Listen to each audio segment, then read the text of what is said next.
Today on Your Focus on Sports, the Diamond Dogs kick off the conference slate against Nevada at home.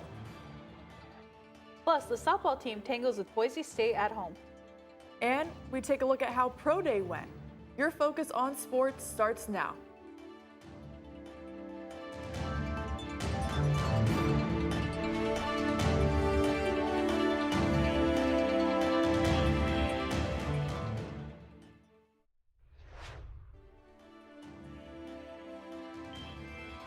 Hello and welcome to Your Focus on Sports. I'm McKenna Deed. And I'm Bianca Gonzalez. We have a busy show today. We will start by taking you out to the Diamond. Fresno State baseball kicked off their conference state against Nevada in a doubleheader Saturday. Fresno State has been trailing until this RBI double from Murph Gray. The Dogs had 9 doubles against the Wolfpack, which is a new program record. Then Bobby Blandford, or Bobby Barrels, I guess I should say, connects on a RBI triple, driving in Gray. The Diamond Dogs crossed home plate 11 times in the 5th, taking Game 1 against Nevada 15-12. But the Dogs lost in Game 2, 9-3.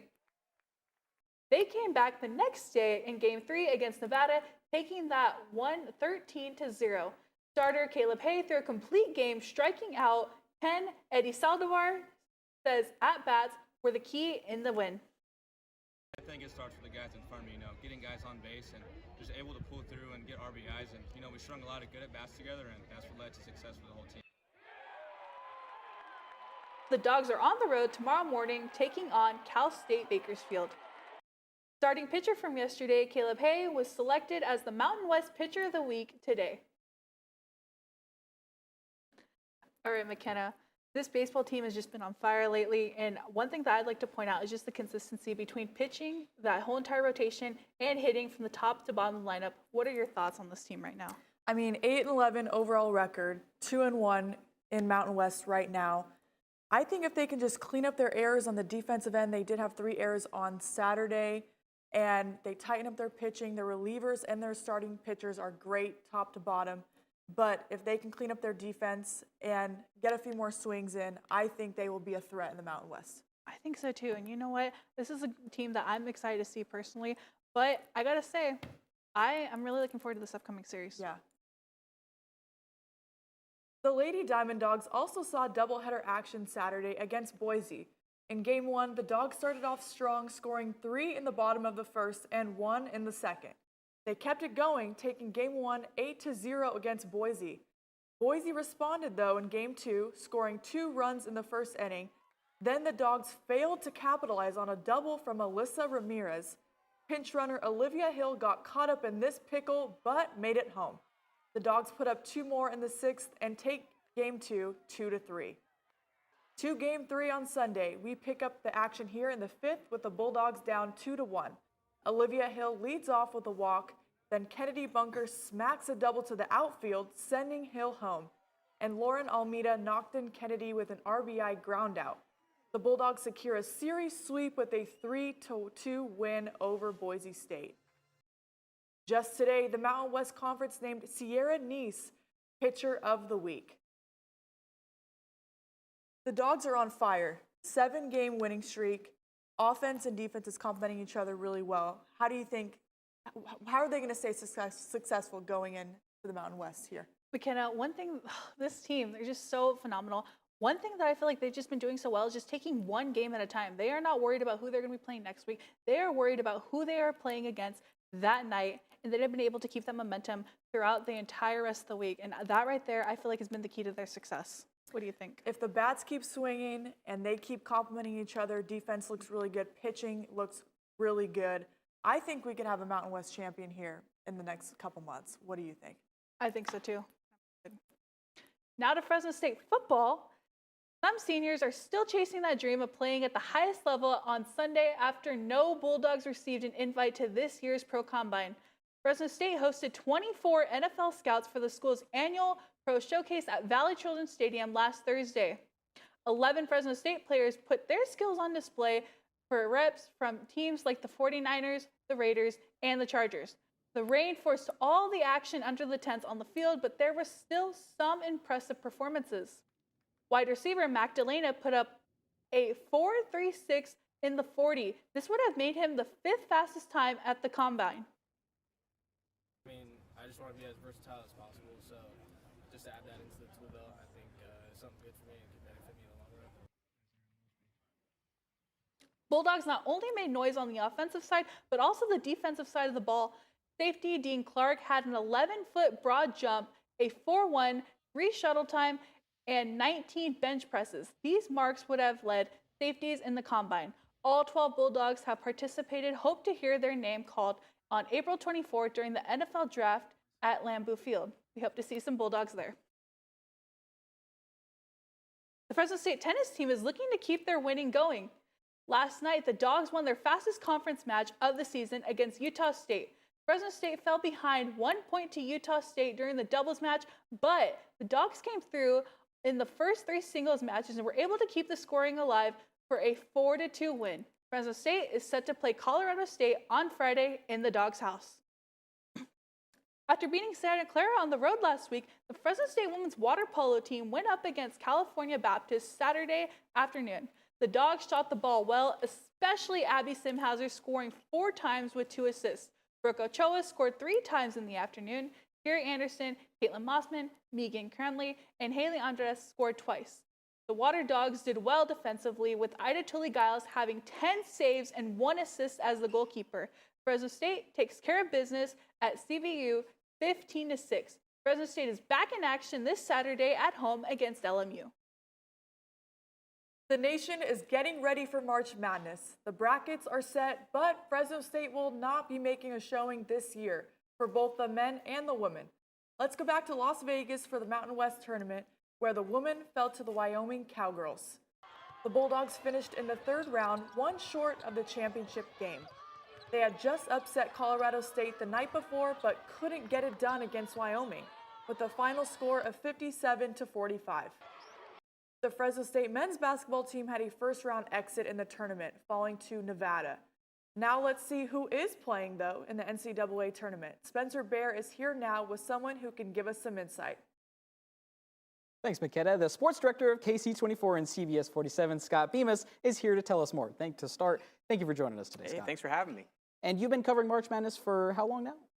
Probably since I was about 8 years old, to be honest with you. I remember filling out a bracket when I was that young, Spencer, actually. But professionally, really since I've been about 25, so over 20 years now. And I'm sure in those years you've had a lot of brackets to fill out. This year, who's at the top of that bracket? Who do you got winning it all?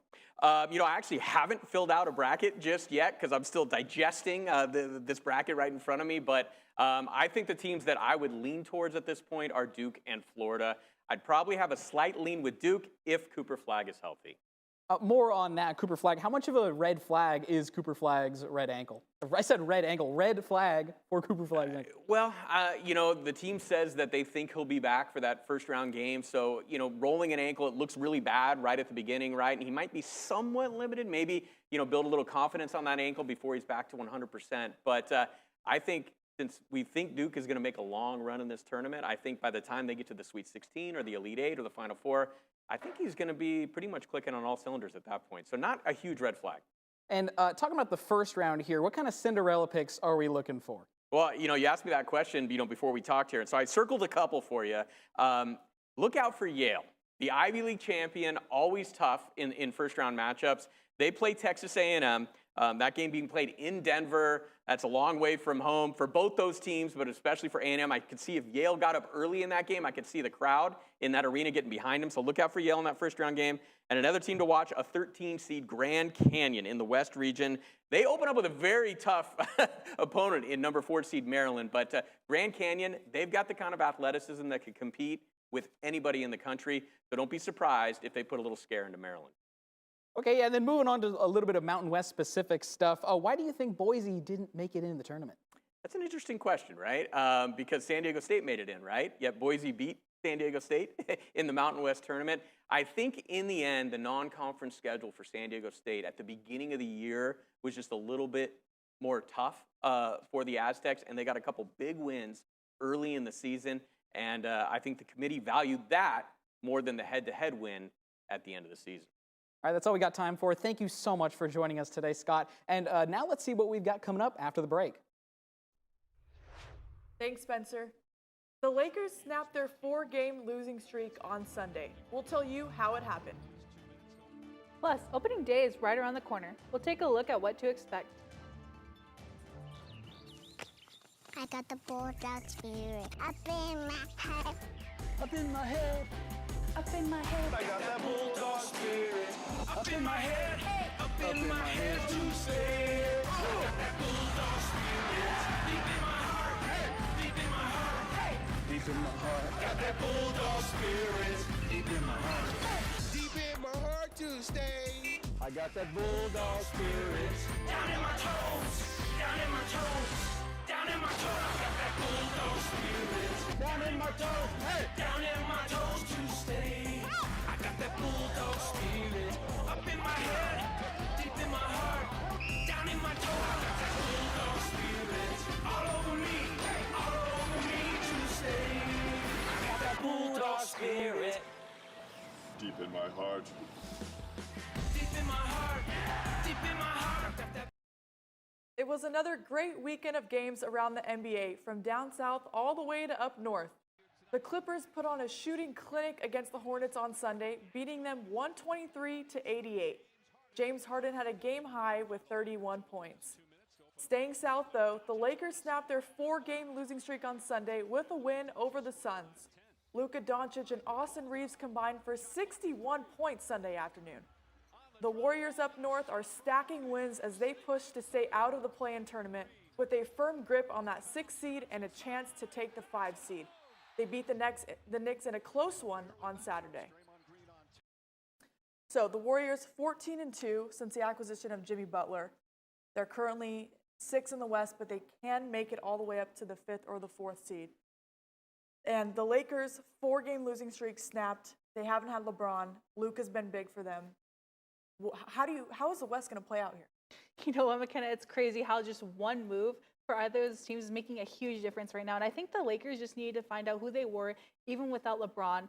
And you know what? He's going to be back in a couple weeks. And I do really think that he's going to be, the reason why they get that 2nd seed. For sure. Opening day is this week for Major League Baseball, but not in the traditional way. The Los Angeles Dodgers are set to take on the Chicago Cubs in Tokyo, Japan tomorrow at 3 in the morning. Then again on Wednesday, also at 3 a.m. The Dodgers and Cubs have played a couple of exhibition games against some of the teams in Tokyo to get fans excited and to also beat the jet lag from that 15-hour flight. The starting pitcher for the Dodgers will be the righty Yoshinobu Yamamoto, and Shota Imanaga, a lefty, will take the mound for the Cubs. Let's take a look at what's on tap for this week. On Tuesday, the Fresno State baseball team is on the road taking on Cal State Bakersfield. The Fresno State softball team is home taking on the Roadrunners of Cal State Bakersfield. Then on Wednesday, swim and dive competes in the NCAA Championship in Federal Way, Washington. All right, top dog of the week time. I gotta go with no other than Caleb Hay, Mountain West pitcher of the week. 15 strikeouts last week. He's the number 3 pitcher in the country right now. Spencer, who do you got? I got Eddie Saldivar. I mean, he went absolutely ballistic against the Nevada Wolfpack this last weekend. Went 8 for 15 on the weekend, 5 for 5 on Sunday. That's what you call having a day in the business. So yeah, it's got to be Eddie Saldivar. He's the guy. I'm actually going to switch it up and go with a tennis player, Sofia Pizzani. She fell a little bit behind in the doubles match, but she came through in that singles match and helped the team win. So that is why I choose Sofia Pizzani. And that's our show. You can find more sports on Wednesday with this lady right next to me for our live 30-minute Fresno State Focus newscast. We'll be back next week to bring you more on your weekly focus on sports.